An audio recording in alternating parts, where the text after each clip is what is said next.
Es más fácil y económico prevenir que corregir. CETECOM existe para ayudar al sector bancario, hospitalario, instituciones gubernamentales y empresas privadas para dar un servicio de calidad y a un precio justo. Se especializan en la venta, instalación y soporte técnico de generadores eléctricos de todas las marcas a nivel nacional. Distribuidores directos de Deep Sea Electronics y Onis Visa. Búscalos en Ofibodega Santa Rosa, local 18, WhatsApp 6196-1355 o visita cetecom.com. CETECOM, más de 26 años a su lado.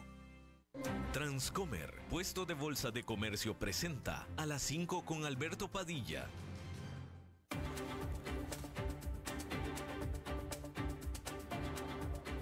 Inicia a las 5 con Alberto Padilla. Un programa diseñado con el objetivo de llevarte diariamente un tema de actualidad, acompañado siempre de reconocidos editorialistas, de lunes a viernes a las 5 de la tarde por CRC 89.1 Radio. A las 5 con Alberto Padilla. Hola, ¿qué tal? Saludos, bienvenidos a esta emisión de A las 5 con su servidor Alberto Padilla. Muchísimas gracias por estarnos acompañando, gracias por estar ahí. Le mando cálidos saludos desde la señal y las instalaciones de CRC 89.1 Radio en San José, Costa Rica, desde donde estamos transmitiendo hasta el punto, en el tiempo y en el espacio en el que usted nos está escuchando, porque estamos saliendo en diferentes vías simultáneamente, por ejemplo en Facebook Live, en la página de este programa. Estamos disponibles en el canal de YouTube de este programa. Estamos en podcast, en las principales plataformas para ello, como Spotify, Apple Podcast, Google Podcast y otras 5 importantes más. Aquí en Costa Rica, este programa que sale en vivo en este momento a las 5 de la tarde, se repite todos los días a las 10 de la noche aquí en CRC 89.1 Radio. En esta ocasión me acompaña al otro lado de los cristales, tratando de controlar los incontrolables, el señor David Guerrero. Muchísimas gracias. Y la producción general de este programa, siempre poderosa, desde Colombia, a cargo del señor Mauricio Sandoval. Vamos a iniciar informándole que una delegación son descritos como ex oficiales de los Estados Unidos, ex oficiales, y cuando se refiere aquí a oficiales se refiere a altos miembros del gobierno anteriores de los Estados Unidos. Se reunieron con el presidente electo de Taiwán, William Lai Ching-te, y así como también con el actual presidente de Taiwán, Tsai Ing-wen. El presidente electo expresó su deseo de profundizar las relaciones con Estados Unidos. Esta visita se dio en un momento en el que la pequeña nación del Pacífico, conocida como o llamada Nauru, rompió sus relaciones diplomáticas con Taiwán después justo de esta elección. Hay que decir que el vicecanciller de Taiwán acusó a China de tratar de secuestrar las relaciones diplomáticas de Taiwán al apoderarse de Nauru. Básicamente eso fue lo que dijo. Y bueno, pues será el hecho de que Nauru haya roto relaciones diplomáticas con Taiwán para adherirse a China o aliarse a China, pues está causando noticia mundial en el contexto, quiero suponer, de las elecciones en Taiwán, pero pues digamos que Centroamérica es bastante conocida en su vocación reciente de romper relaciones diplomáticas con Taiwán para aliarse con China. En lo que la verdad es que aquí meditándolo, reflexionándolo con ustedes,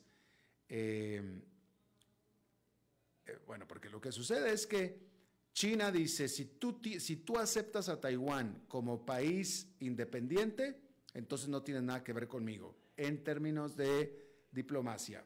Pero con diplomacia viene también ayuda económica e inversión, y etcétera.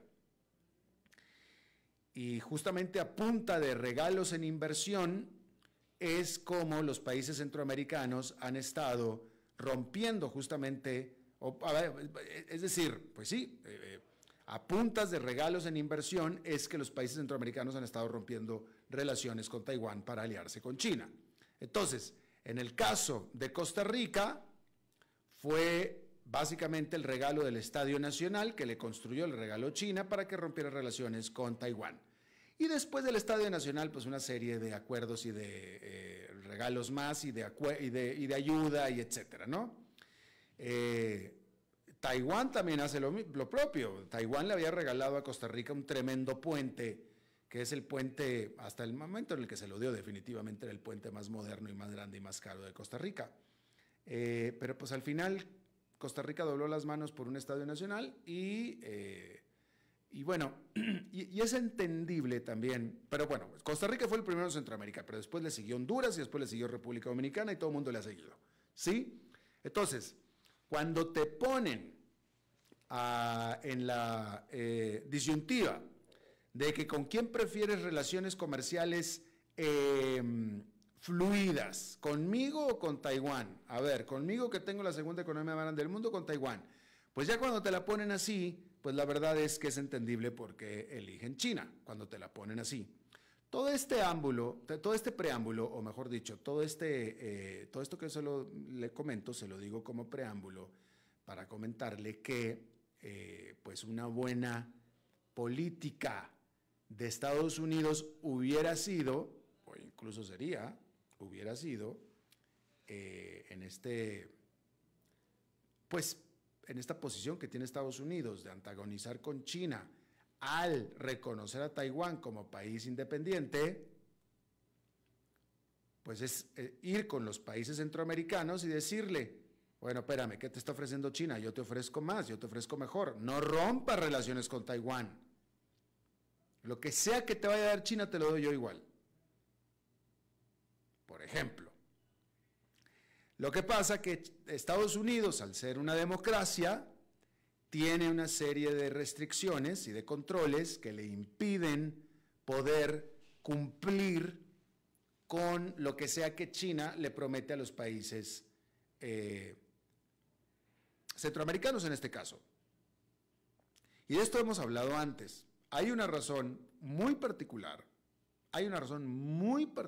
por la cual no existe usted en ningún gran proyecto de infraestructura en América Latina, en ningún gran proyecto, punto, pero en ningún gran proyecto de infraestructura, puentes, carreteras, puertos, aeropuertos, etcétera, usted nunca va a ver a una constructora estadounidense.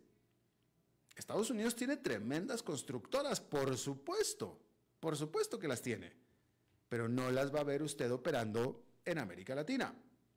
¿Por qué? Porque tienen que cumplimentar con tantos requisitos anticorrupción, etcétera, que simplemente no hay proyecto en América Latina que lo pase. No existe. Simple y sencillamente no existe. De alguna manera, proyectos petroleros sí, porque las petroleras sí trabajan en América Latina, en petróleo como que no hay tanto problema, desconozco los detalles de por qué.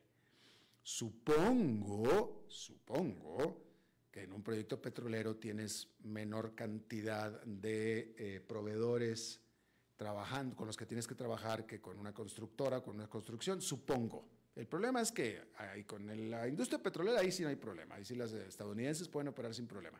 Pero en construcción no. Y por ejemplo, en banca se ha hecho cada vez más difícil, los bancos de Estados Unidos han salido de América Latina.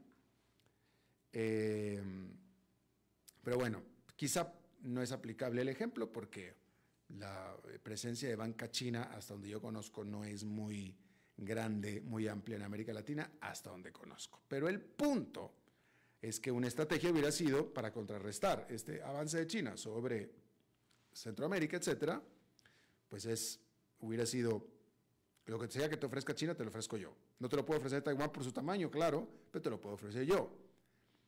Pero pues no, hay muchas cosas que simplemente Estados Unidos no puede cumplir por más que tenga los recursos y China sí no tiene problema.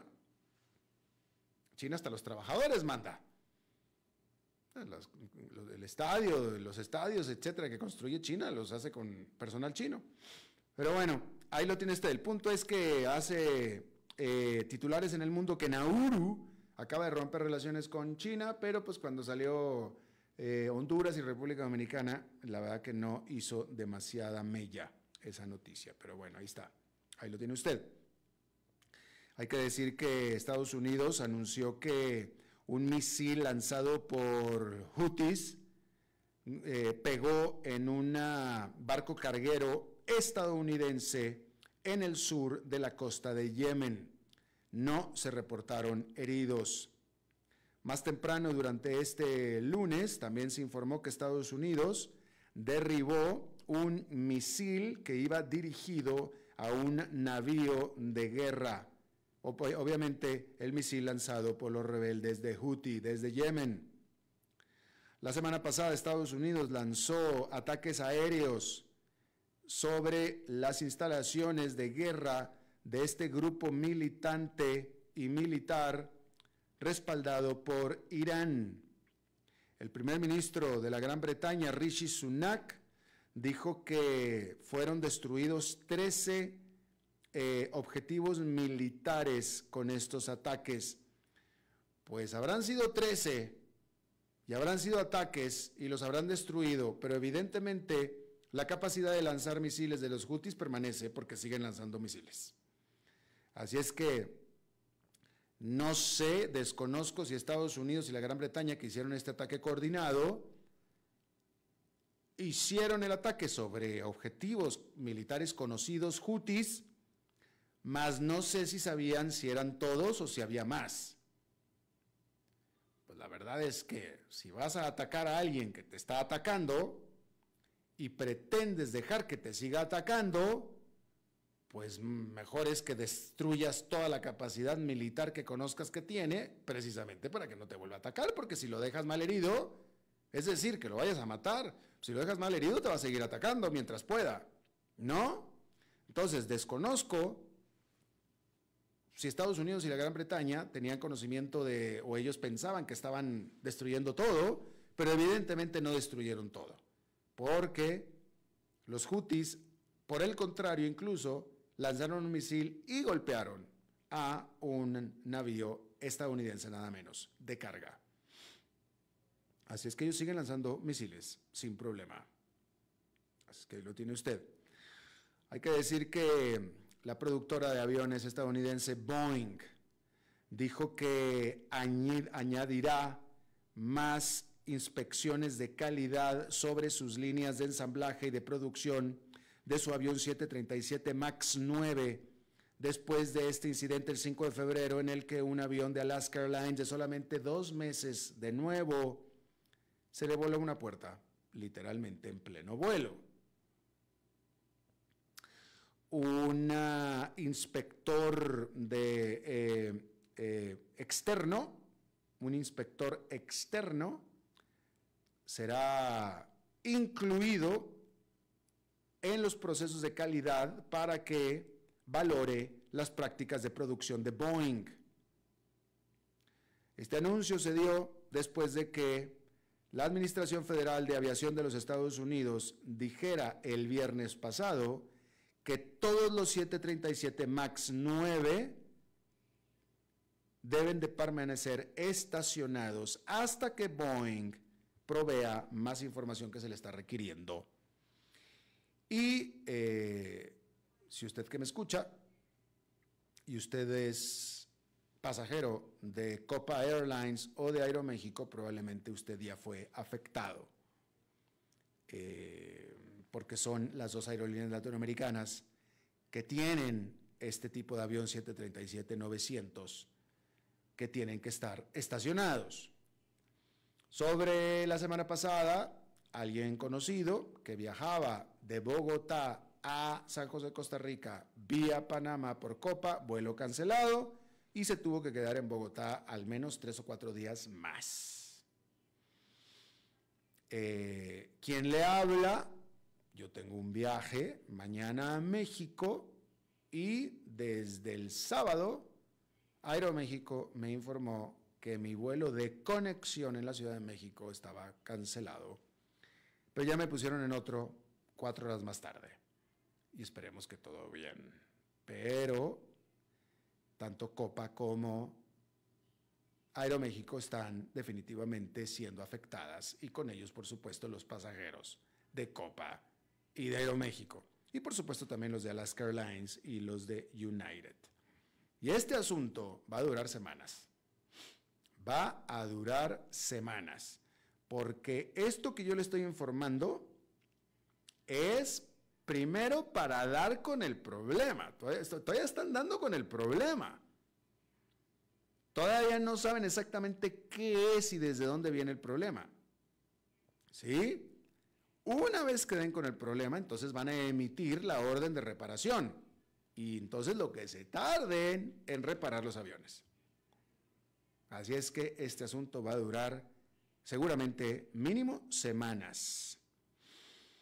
El secretario de Defensa de los Estados Unidos, Lloyd Austin, fue ya liberado del hospital después de haber sufrido complicaciones de una cirugía de cáncer de próstata a la que tuvo que someterse. Se hizo un escándalo porque durante días Lloyd Austin no reveló que estaba en el hospital y mucho menos que estaba en la unidad de cuidados intensivos. Que incluso estuvo en la unidad de cuidados intensivos desde el 1 de enero hasta el 5. Y no se lo reveló a nadie, ni siquiera a su jefe, que es el presidente de los Estados Unidos, no lo dijo. Es más, no se lo dijo ni a su gente tampoco. No se lo dijo ni a nadie, ni sus allegados, ni sus manos derechas lo sabían, sus suboficiales, nadie lo sabía. Y por supuesto que esto desató una controversia. Joe Biden, el jefe de Lloyd Austin, dijo que tuvo un lapso de juicio, Lloyd Austin, en avisarle. Un lapso de juicio. Y sí, la verdad que sí lo tuvo. La verdad que sí lo tuvo. Pues digo, vaya, ¿en qué? Si usted trabaja en un supermercado, si usted es empleado en un supermercado y tiene que someterse a una cirugía de cáncer, hostia, pues usted se lo dice a su supervisor, ¿ah? Oye, mañana no voy a venir a trabajar porque tengo una cirugía de cáncer de próstata, ¿no? Si trabajas en un restaurante, se lo dices a tu jefe. Bueno, pues acá estamos hablando del secretario de Defensa de los Estados Unidos, no se lo dijo, ni siquiera a su jefe, tampoco a su secretaria, a nadie.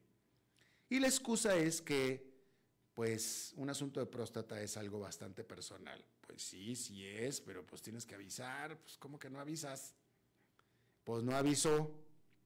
Tuvieron que avisar hasta después de que se complicó todo y tuvo que quedarse más tiempo en el hospital de lo que se iba a estar, y etcétera. Y se tardaron como 4 o 5 días en decirlo.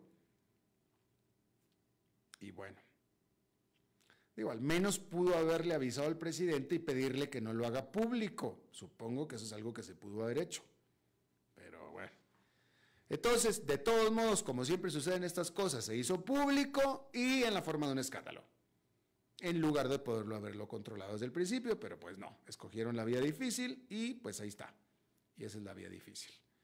Así es que ahí lo tiene usted. Hay que decir que este día en Iowa se está realizando pues la primera elección preliminar dentro del Partido Republicano para elegir al que será su candidato presidencial, en el que es ampliamente esperado, de acuerdo a todas las encuestas, vaya a ser, pues por supuesto, Donald Trump, claramente, ¿no?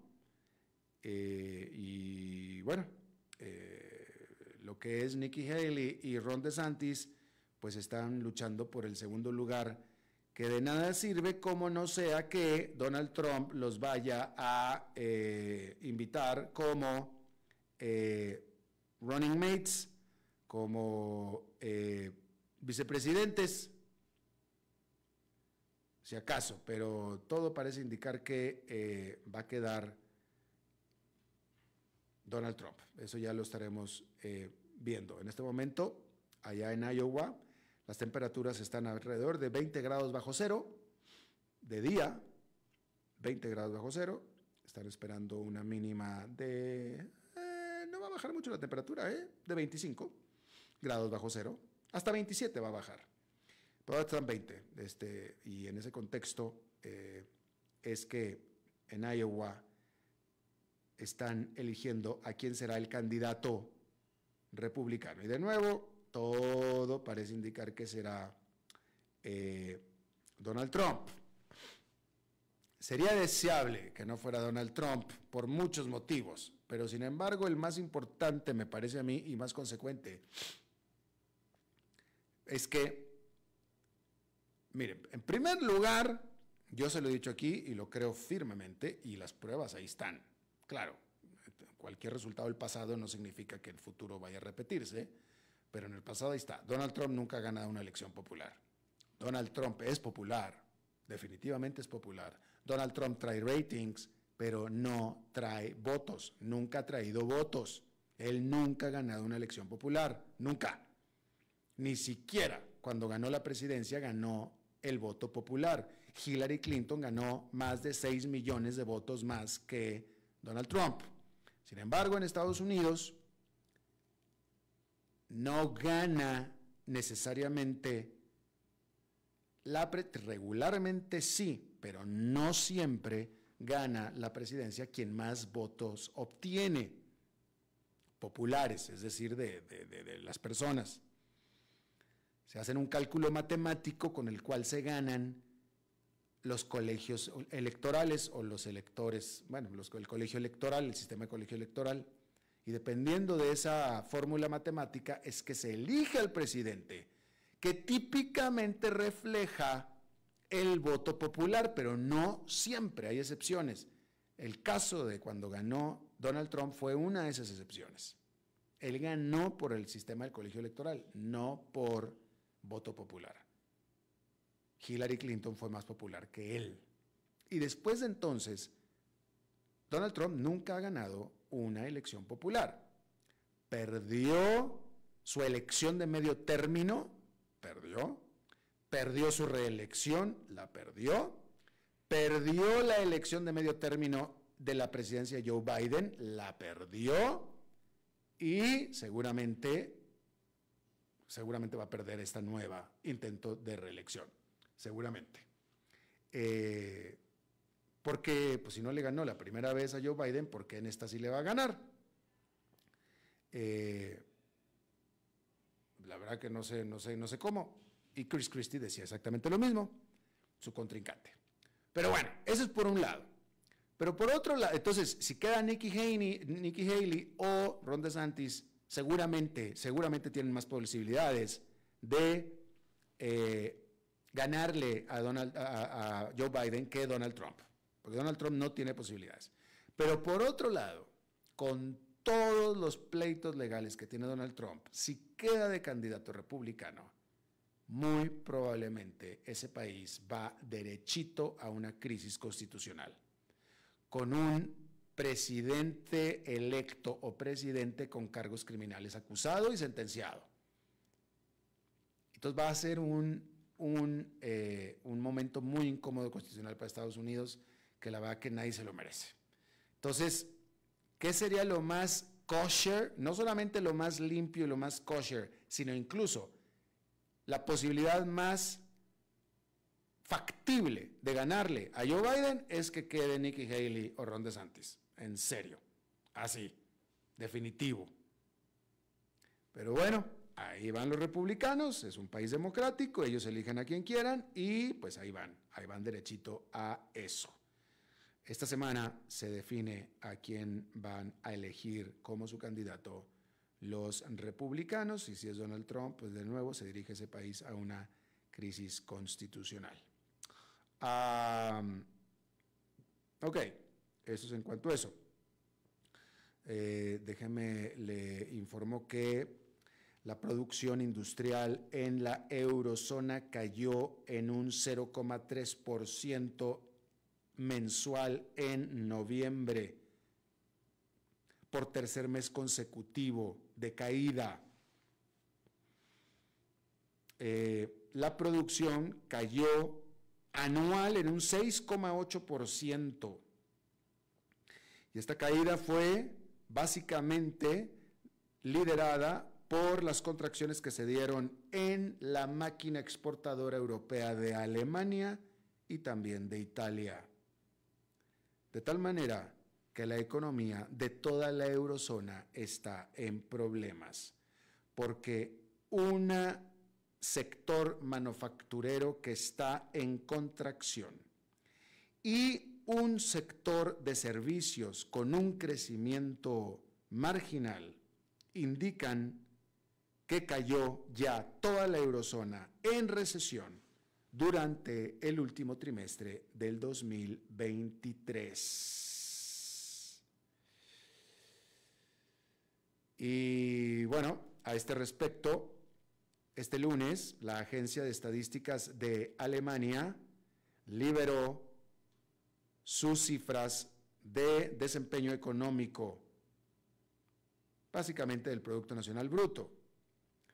Esta, que es la principal economía de la Unión Europea y de hecho de todo el continente europeo, se contrajo durante todo el 2023 en un 0,3%, que no solamente es una economía ya en recesión y no solamente es la mayor economía de Europa en recesión, sino que es la única economía desarrollada del mundo que registró contracción económica. Hay un país en particular que está sufriendo y ese país es Alemania. El año pasado terminó para Alemania con una inesperada caída en la confianza de los negocios. Y la perspectiva para este 2024 no es mejor. Esta economía de Alemania está enfrentando vientos de frente, incluyendo una crisis de su presupuesto, altas tasas de interés y altos precios de la energía. Una gran cantidad de economistas muy connotados están de acuerdo en que este 2024 será un año más de contracción económica también. Nada bueno esto para Alemania. Y por supuesto con esto los negocios alemanes están batallando.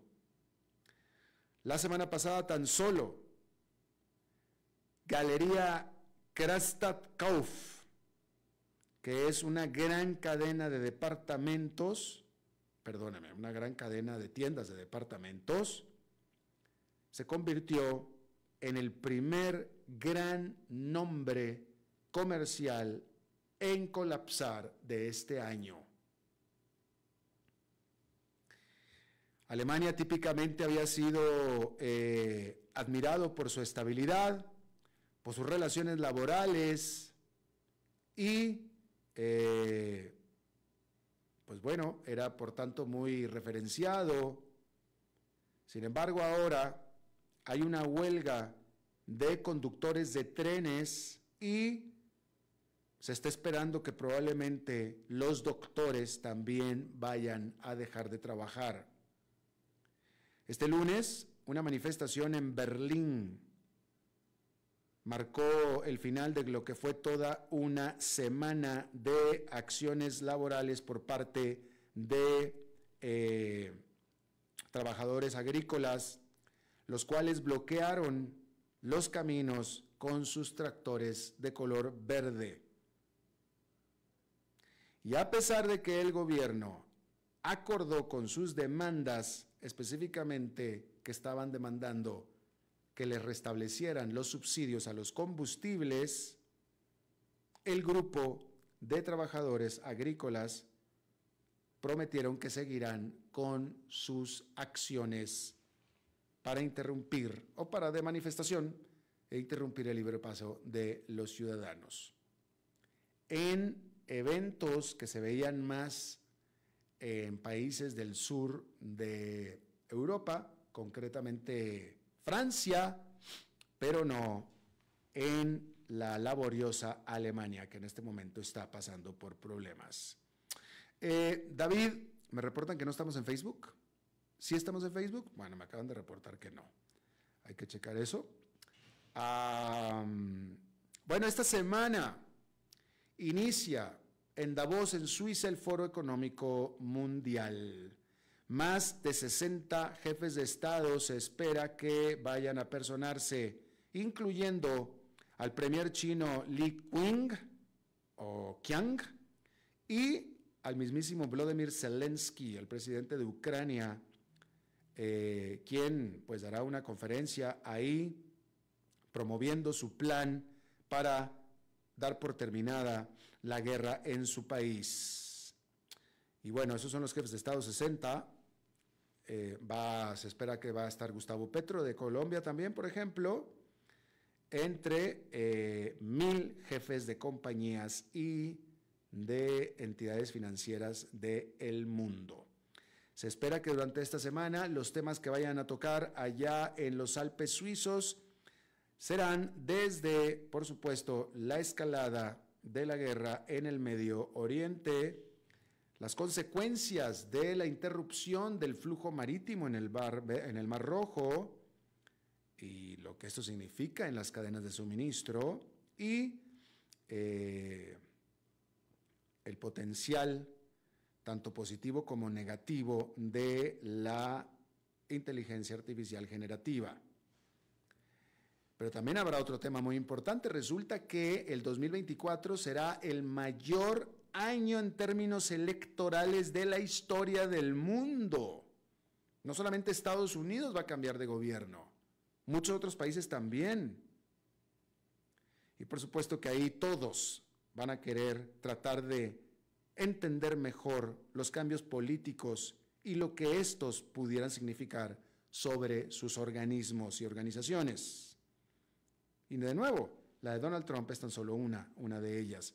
Hay que decirle que a este respecto, el Foro Económico Mundial liberó un reporte que tan pronto lo encuentre se lo voy a presentar, y este reporte dice que de parte del Foro Económico Mundial, casi el 40% de todos los trabajos del mundo podrían verse afectados por el aumento de la inteligencia artificial, en lo que es una tendencia que muy seguramente acrecentará la inequidad o la inigualdad en el mundo, de acuerdo a el FMI. 40% de los trabajos del mundo. ¿Qué quiere decir esto? Mire, este es un proceso que lleva décadas en muchos países, con los avances tecnológicos, en donde un avance tecnológico desplaza trabajos humanos, ¿sí? Simplemente la computadora, una computadora hoy en día hace el trabajo de lo que hacía antes al menos un contador, una secretaria, un analista, etcétera, etcétera. Llega la computadora, se eliminan todos esos trabajos, por ejemplo, ¿sí? Llegó la computadora y se eliminaron todos los trabajos de las fábricas que producían máquinas de escribir, por ejemplo. Ahí hay un ejemplo más. Llegó las computadoras y ya los aviones se vuelan solamente con 2 pilotos, no con 3 como antes, por ejemplo. Bueno, la inteligencia artificial es un paso más y va a venir a suplantar a otros tipos de trabajos como los ejemplos que yo le estoy dando aquí. Es lo que va a venir y mucha gente va a sufrir, obviamente. El Fondo Monetario Internacional, bueno, en realidad, quien sí, el Fondo Monetario Internacional, disculpe, el Fondo Monetario Internacional, en la voz de Kristalina Georgieva, su directora gerente, pues hizo un llamado a los gobiernos para establecer las redes de apoyo social para ofrecer a los ciudadanos afectados programas de reentrenamiento para mitigar el impacto de la inteligencia artificial. ¿Qué quiere decir esto?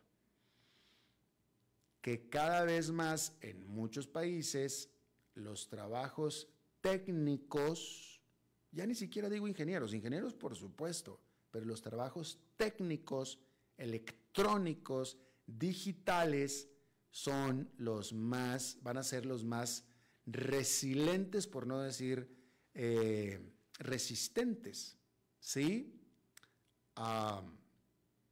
Y esa es una realidad,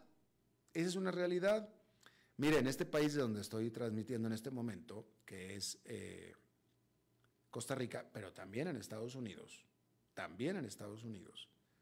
el que estudia, y esto es oficial, esto así es, el que estudia una ingeniería o una carrera técnica en cualquier sentido, hace un momento puede ser digital, puede ser de técnico en computadoras o técnico digital, técnico en programación, en diseño web, bla, bla, bla. Cualquiera de esos tiene trabajo en este país, tiene trabajo automático. No solamente trabajo, tiene demanda. Discúlpeme, usted nunca va a ver en Costa Rica o en Estados Unidos, es decir, en países donde hay un gran avance en tecnificación de la mano de obra. Aquí en Costa Rica hay mucha inversión en este tipo de carreras que le acabo de dar, ¿sí? Si usted es un ingeniero mecánico, un ingeniero industrial en Nicaragua, probablemente vaya a batallar a encontrar trabajo. En Costa Rica no. En Estados Unidos tampoco. Y una medida de esto, y discúlpeme, no quiero que suene de la manera equivocada, pero es que es la realidad. A mí que me diga la próxima vez y las próximas 10, 15 y 20 veces que usted vaya en un Uber y le pregunte al chofer a qué se dedicaba o a qué se dedica, usted no va a encontrar a ningún ingeniero, ni va a encontrar a ningún técnico. Digo, hay esta costumbre típica de que la gente que está manejando Uber, una de dos, o se quedó sin trabajo o está tratando de complementar para el gasto, porque el trabajo en el que tiene pues no le alcanza, ¿no? Y típicamente el que está estudiando o el que estudió, ingeniería o técnico en estos países no tienen ese problema. Tienen mucho trabajo y viven bien. No necesitan manejar Uber. A eso me refiero. El que maneja Uber, el primero, pues no sé, van a ser periodistas, definitivo. Periodistas absolutamente, pero administradores, contadores, o que no estudiaron, o trabajos de oficina, bodegueros, etcétera, ¿no?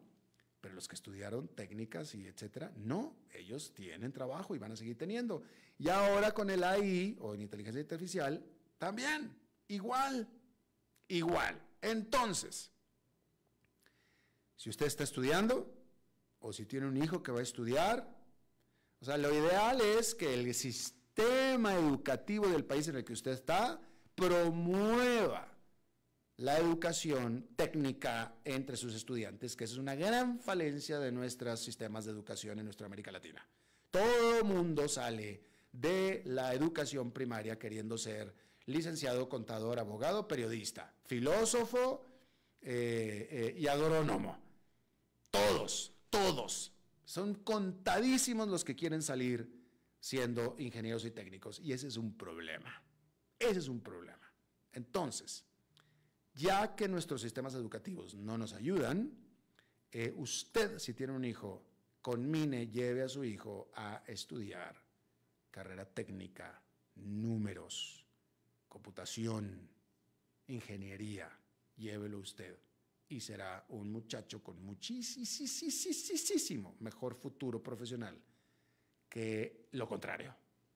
Eso definitivo, se lo digo así y así es. Y aquí lo está diciendo el Fondo Monetario Internacional.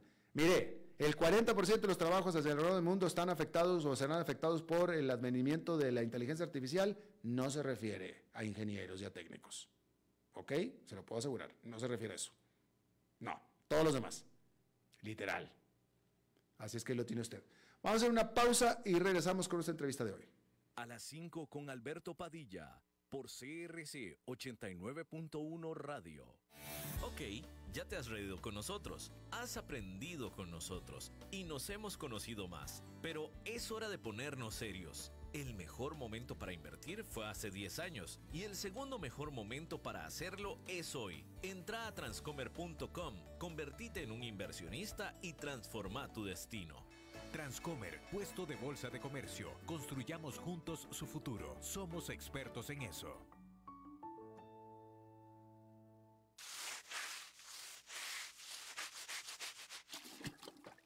¿Están cansados de limpiar tanto el piso de su casa? No sufran más. Cambien esta cerámica con porcelanatos pulidos antibacteriales y súper fáciles de limpiar. En Porcerámica, número 1 en porcelanatos.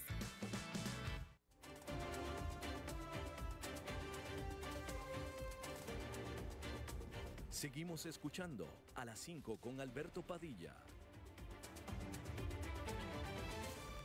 Bueno, muchísimas gracias por continuar con nosotros. Este domingo, después de, oye, le voy a decir como se dice en México y en algunos países, después de todo un proceso que fue como un parto, con todo tipo de dolores y de gemidos y de retorcijos y todo, finalmente el presidente electo de Guatemala, electo democráticamente y por amplia mayoría de los guatemaltecos, pudo tomar posesión este domingo conforme a lo que estaba escrito en la legislación, en la Constitución. Finalmente había todo tipo de dudas, todo tipo de dudas.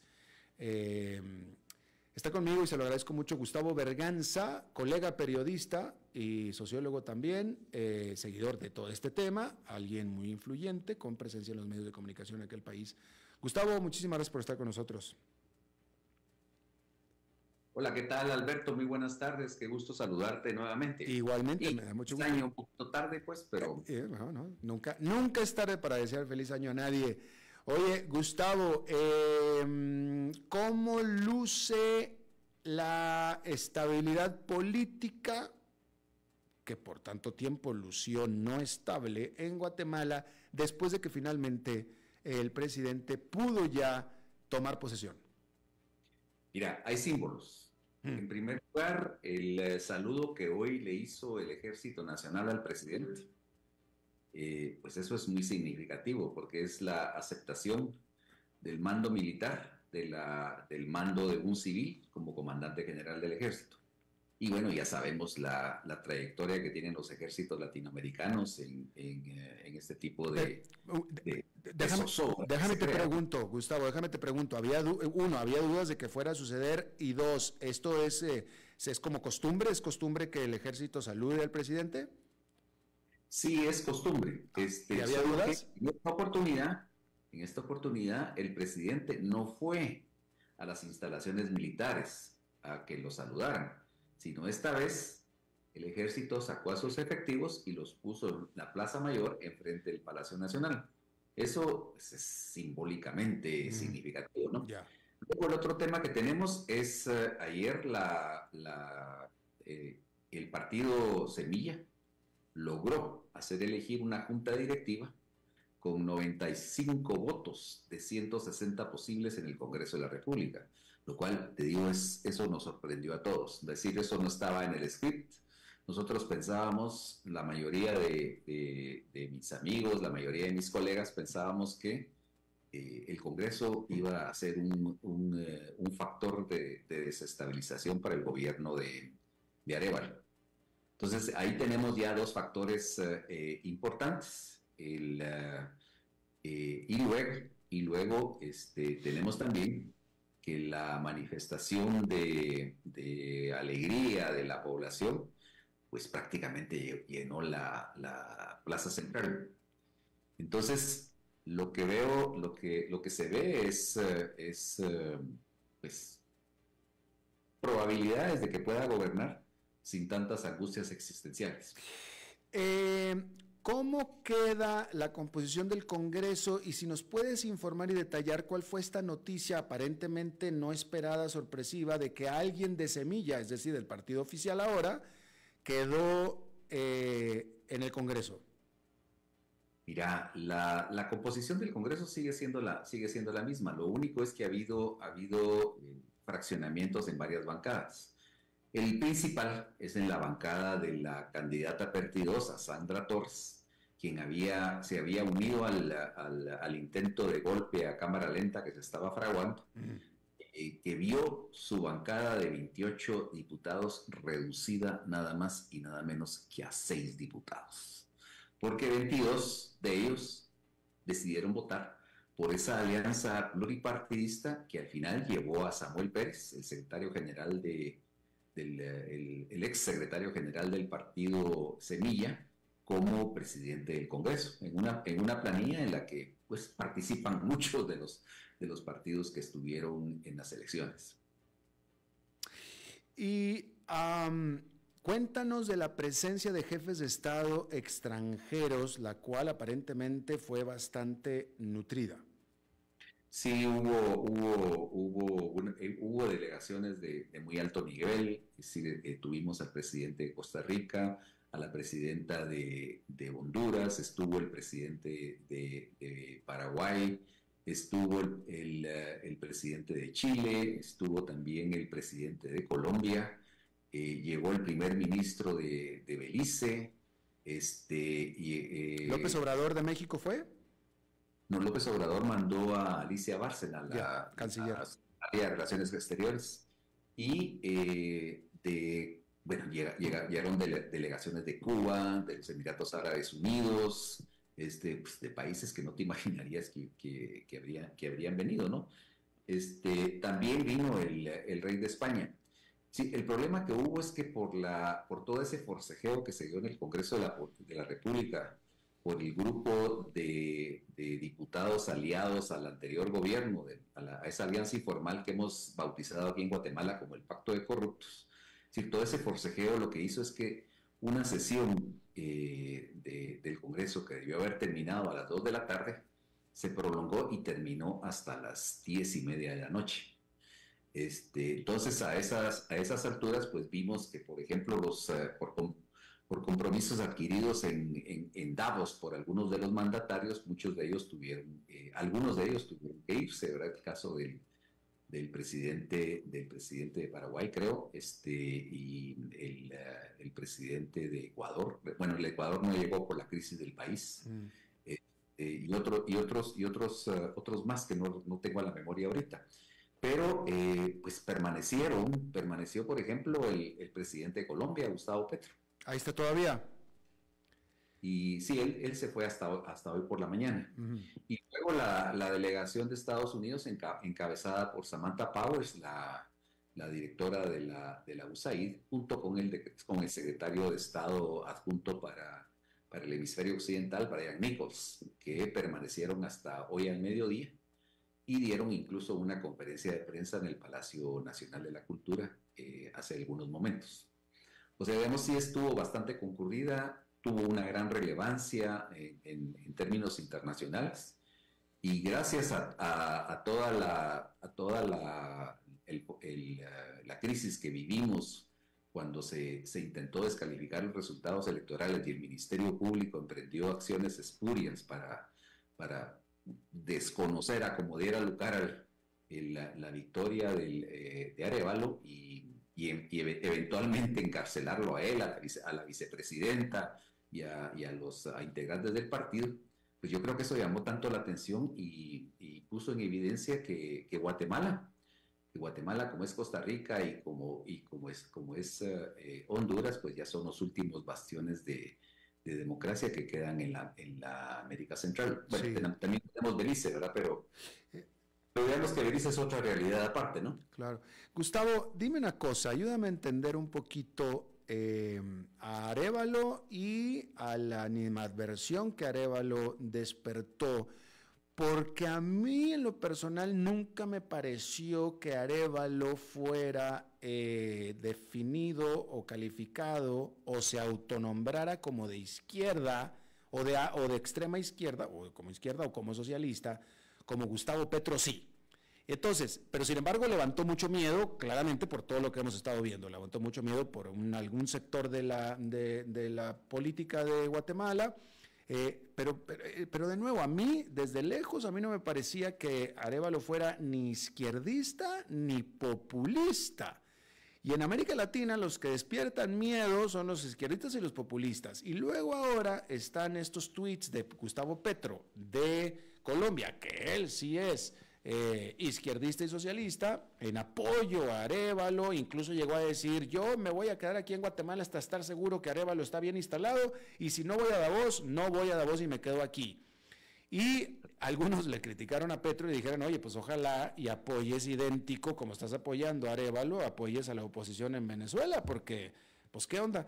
Entonces, ¿estoy en lo correcto? ¿Arévalo es un izquierdista, socialista, populista o no?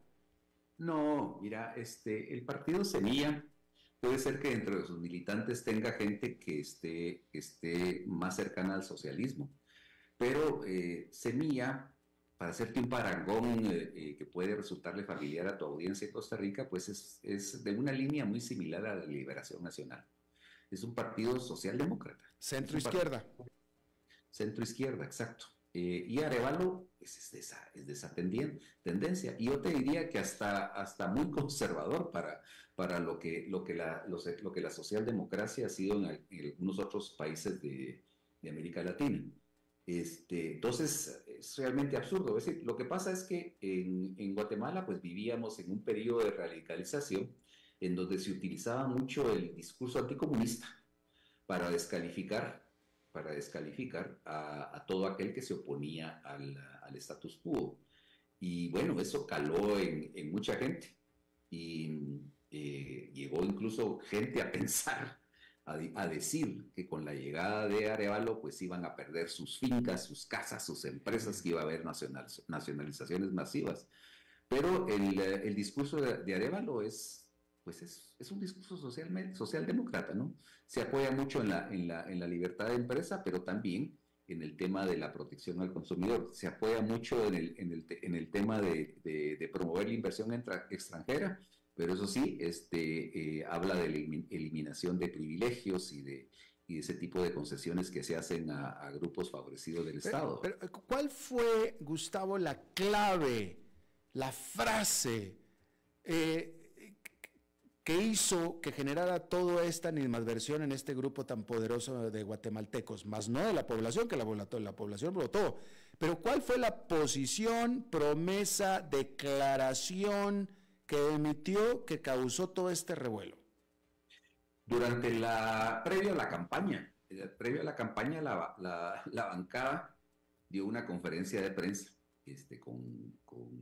con Samuel Pérez, el actual presidente del Congreso, como la voz cantante, y atrás el actual presidente Arévalo, pues que era el jefe de bancada, de grupo parlamentario, y en esa conferencia de prensa, Semilla anunció que lo que quería hacer era eliminar todas aquellas posiciones en las cuales la patronal guatemalteca, el CACIF, que es sumamente conservadora, tenía un sillón reservado, y que pues decía que es un régimen así corporativista y tirando al patrimonialismo no podía ser posible para impulsar la libertad de empresa y que limitaba mucho las políticas del Estado.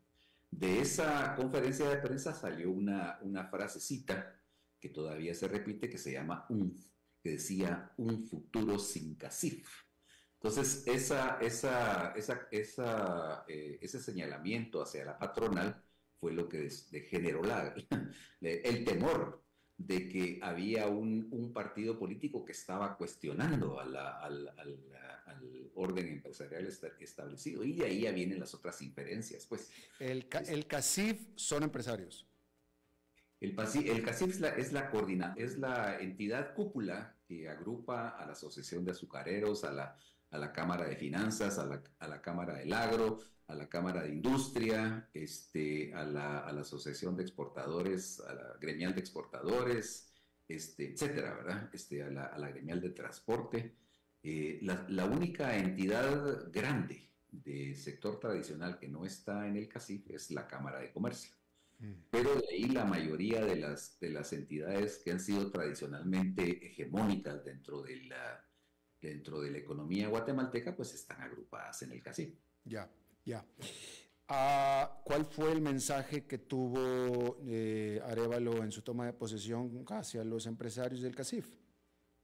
Pues lo que te digo, es decir, él va a promover la inversión extranjera, va a promover el respeto a la ley, va a hacer inversiones masivas en infraestructura, pues yo te diría que esos son los elementos claves. Habla de la necesidad de impulsar una ley de competencia, de impulsar una ley de aguas, de impulsar también iniciativas que permitan evitar el gran deterioro ambiental que está Guatemala. Es decir, Guatemala es uno de los países de gran riesgo climático, ¿no? Uh-huh. Y aparte tenemos el dudoso honor de que nuestro país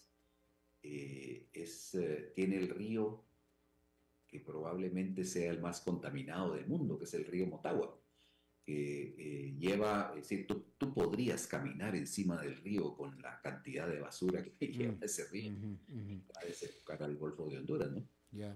De manera rápida, por favor, Yamatei, el expresidente ahora y expresidente, ¿cómo queda? Bueno, Yamatei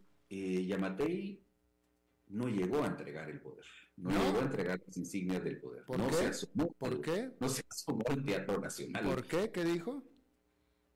Pues dijo que no quería incurrir en prolongación ilegal de mandato porque se había prolongado demasiado la sesión del Congreso y corría el riesgo de llegar a la medianoche sin entregar el poder. Entonces mejor mandó las insignias y utilizó de mensajera a la secretaria general de la presidencia, que llevó la cajita con la banda presidencial, con el collar, con la llave simbólica que guarda la primera constitución impresa que tiene el gobierno sobre el cual se jura la toma de la presidencia, y el botoncito que lo acredita como presidente. Entonces no se tomó la molestia de ir. Y bueno, hoy en la mañana nos estamos enterando con sorpresa de que uno de sus hijos fue deportado de Estados Unidos y se le canceló la visa. Y hoy el subsecretario de Estado, cuando fue adjunto Nichols, cuando fue cuestionado por la prensa, en esa conferencia de prensa que te mencioné, dijo que efectivamente Estados Unidos iba a utilizar cualquier tipo de herramientas de política exterior e incluso la ley Magnitsky para combatir a los agentes corruptos y antidemocráticos, ¿verdad? ¿De qué se le acusó? ¿Por qué le quitó la visa al hijo del presidente Yamatei? Mira, los Estados Unidos hace 3 semanas, después de que el Congreso de la República emitiera un presupuesto que era realmente una piñata para los favorecidos del grupo. Gustavo, colega, te pido que seas así súper breve. ¿De qué se le acusó? Porque ya tenemos que despedirnos. Bueno, ¿de qué se le acusó al hijo? Sí. Pues no, lo desconozco. Probablemente es de lo que se acusa a la gente que se le aplica la ley Engel, ¿no? Ah, okay. Se le quita la visa y se le quita la visa a los hijos. Ajá, entonces, pero no lo persiguen judicialmente. Sí, exacto. Y probablemente a estas alturas también Yamatei perdió la visa. Pero no lo sabemos. No lo sabemos. Ok. Pues Gustavo Berganza, colega y sociólogo guatemalteco, te agradezco muchísimo tu buena disposición a charlar con nosotros y tu explicación. Con muchísimo gusto, Alberto, y un saludo para tu audiencia. Gracias. Y a las órdenes en Guatemala. Igualmente, gracias. Hasta la próxima. Bien, eso es todo lo que tenemos por esta emisión de A las 5 con su servidor Alberto Padilla. Muchísimas gracias por habernos acompañado. Espero que termine su día en buena nota, en buen tono, y nosotros nos reencontramos en 23 horas. Que la pasen muy bien. A las 5 con Alberto Padilla fue traído a ustedes por Transcomer, puesto de bolsa de comercio.